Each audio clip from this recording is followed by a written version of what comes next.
अमर astrology में आपका स्वागत है दोस्तों। मैं हूं अमर सिंह चौहान। आज हम फिर एक राजनीतिक व्यक्तित्व पे वीडियो बना रहे हैं और इनका नाम है श्रीमती वसुंधरा राजे सिंधिया।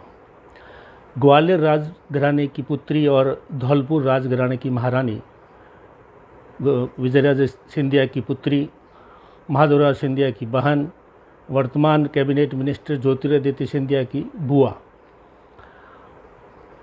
शुरू से ही ये ग्वालियर राजघर परिवार जो है राजनीति में सक्रिय रहा। बड़े अच्छे पदों पर, सम्मानित रूप से बड़े अच्छे पदों पर स्थापित रहा, आज भी है। विजयराजे सिंधिया विवाह करके जब धौलपुर आई तो उनका पूरा ही विचार जो था राजस्थान की राजनीति में स्थापित होने का था।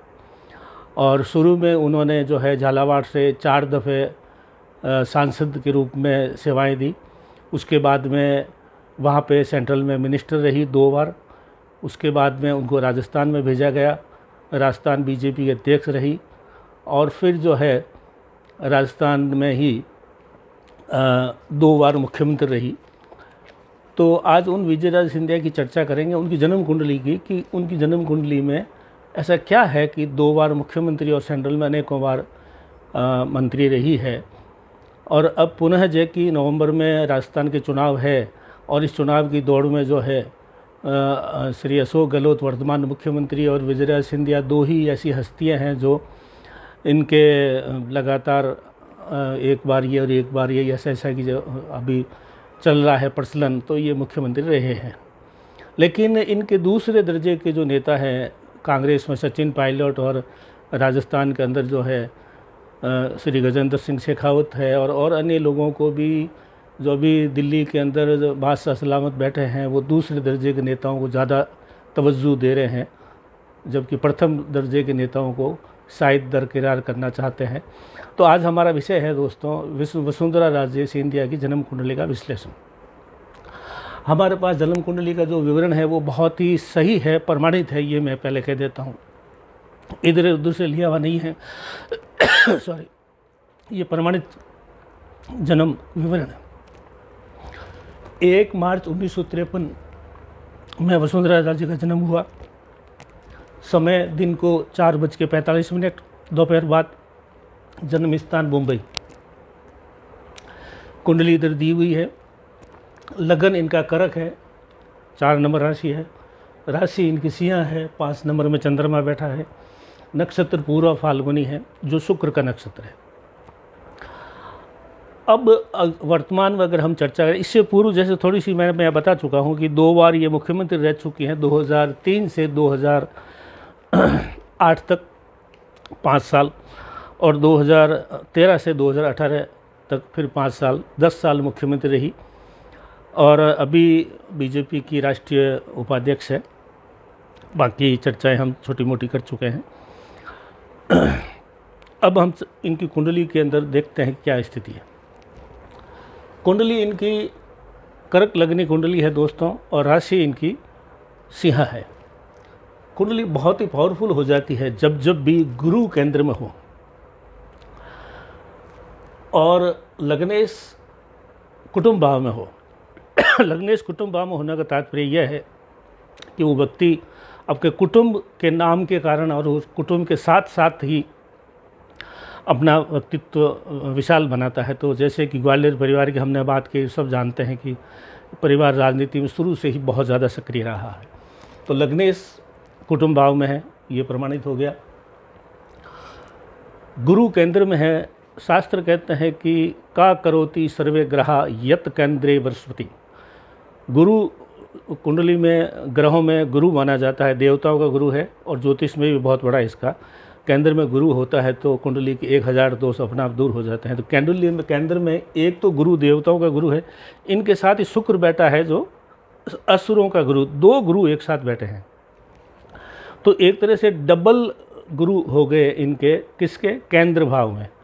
केंद्र के भाव में ये कर्म भाव है, जहाँ से राजनीति हो या नौकरी हो या व्यापार के लिए देखा जाता है। इनके इस भाव में गुरु और शुक्र होना, गुरु होता है तो पद प्रतिष्ठा वैभव देता है, शुक्र होता है तो इनके अंदर वैभव तो इस खानदान में शुरू से ही था, लेकिन पुनः ये कुछ और आगे बढ़ के जाएगी, ये इससे प्रमाणित होता है।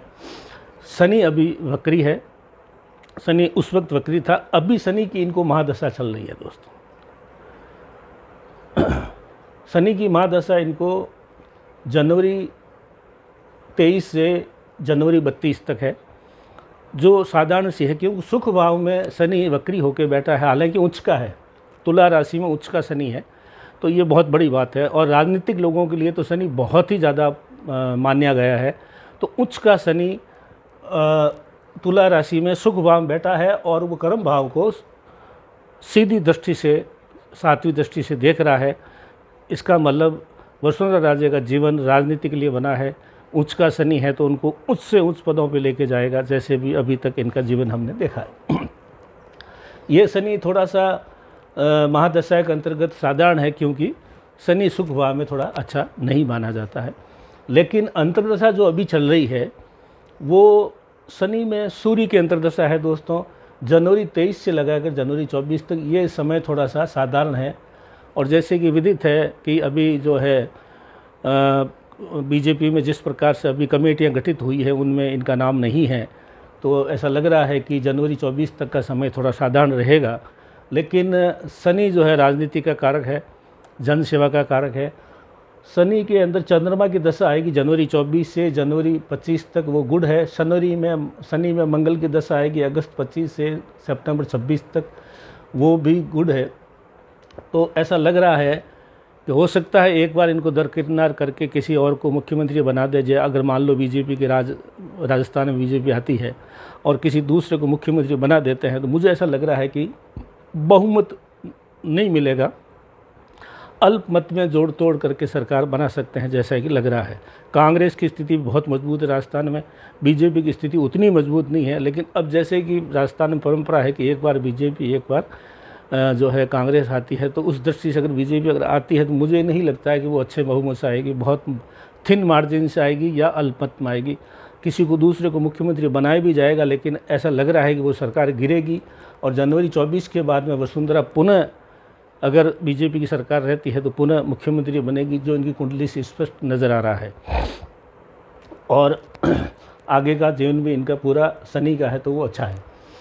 और मंगल और बुध जो है, कर्मेश मंगल नवम भाव में बैठा है और नवम भाव का स्वामी गुरु यहाँ बैठा दिए, केंद्र त्रिकोण राजयोग हो गया।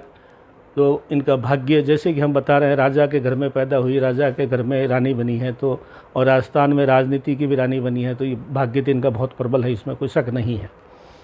और इनका पुत्र जो है, ये जब तक ये राजनीति में सक्रिय रहेगी तो पुत्र उतना सक्रिय नहीं होगा, क्योंकि वैसे तो जो है नवम पंचम में पुत्र भाव बैठा है इनका, पांचवा भाव का स्वामी पुत्र का जो है वो नवम में है, तो इसका भी भाग्य बहुत अच्छा है। अब हम बात करते हैं कुछ अशुभ योग है कुंडली में। तो एक तो 10वें घर में शनि की राशि है और राहु बैठा है, तो वैवाहिक सुख थोड़ा कम है। तो जैसे कि हमें इनके मालूम है कि विवाह सुख ज़्यादा अच्छा नहीं रहा। चंद्रमा केंद्रुम दोष में है, ये सबसे बड़ा जो है अशुभ और चिंताजनक योग है इनकी जन्म कुंडली में, क्योंकि चंद्रमा केंद्रुम दोष में होता है तो जीवन को शिखर से शून्य के ऊपर लाके पटक देता है। तो हो सकता है कि आने वाले दिनों में जो बड़े वरिष्ठ नेता है वो भी इनको शून्य में लाने के लिए उतारू है। और चंद्रमा का केंद्रुम दोष है, उससे भी ऐसा लग रहा है कि कभी न कभी इनको शिखर से शून्य में आना पड़ सकता है। लेकिन इन्होंने जो ऊंचाइयां हासिल की है, इन्होंने जो बोल्डनेस से नाकाम किया है, इन्होंने जो विदेशों में और बड़े अच्छे जगहों पे शिक्षा ली है, राज परिवार की रही हुई है, राजसी रॉयल जो है इनके अंदर खून है, और इन्होंने बहुत ही रुतबे से अपना जो है मुख्यमंत्री के 2 साल 2 टर्म निकाले हैं और बड़े अच्छे से निकाले हैं। और एक राज परिवार की महिला होते हुए भी जनप्रिय और लोगों से मिलना, और राजस्थान के जो जितने बहुत तो 50 ज़िले बन गए हैं, हर जगह इनको ये भैरू सिंह शेखावत के कदमों पे चलने वाली है। तो जिस प्रकार भैरू सिंह जी को जन जन में लोग जानते थे, वैसे ही नाम इनका है। तो आज की कुंडली वसुंधरा राजे की सिंधिया की, हो सकता है अभी इनको आला कमान कोई तवज्जो न दे, लेकिन जनवरी 24 में झक मार के इनको तवज्जो देनी पड़ेगी। आज ये कुंडली से मैं बता रहा हूँ। सितारे कई बार राजनीति में ऊपर नीचे हो सकते हैं, लेकिन खरा सोना है वो तो खरे के भाव ही बिकेगा, ये मैं कह सकता हूँ। अमर एस्ट्रोलॉजी में आज इतने ही दोस्तों। वसुंधरा राजे सिंधिया की कुंडली के अधिक से अधिक लोगों में शेयर करें और हमारे अमर एस्ट्रोलॉजी को लाइक करें, सब्सक्राइब करें, जिससे हम और भी अच्छी वीडियो बना करके आपकी सेवा में पेश कर सकें।